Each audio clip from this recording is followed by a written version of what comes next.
ఆహ్, ఇవాళ స్టూడెంట్స్ ఒకప్పుడు మేము చదువుకునేటప్పుడు ఓన్లీ కోచింగ్ అన్న పదం మాత్రమే ఉండేది. ఆ! అందులో కూడా మళ్ళీ కన్‌ఫ్యూజన్ ఏం లేదు. ఆన్‌లైను, ఆఫ్‌లైను, హైబ్రిడ్ ఏం లేదు. ఆ! అంతే. వెళ్తే ఢిల్లీ వెళ్ళాలా? లేకపోతే హైదరాబాద్ అది. రావాలా? ఇవాళ ఆన్‌లైన్ కోచింగా? ఆఫ్‌లైన్ కోచింగా? హైదరాబాదా? ఢిల్లీయా? మెంటరింగ్ తీసుకోవాలా? సెల్ఫ్ స్టడీ చేస్తే సరిపోతుంది కదా!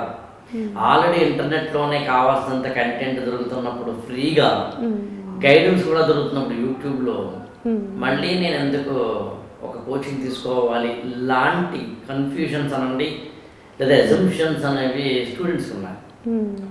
అన్నిటికన్నా ఇంపార్టెంట్ మీరు ఆల్రెడీ మెయిన్స్ లాంటివి లేదా గ్రూప్ 1 లాంటి గ్రూప్లో రాసి ఉన్నవా? అవును సార్.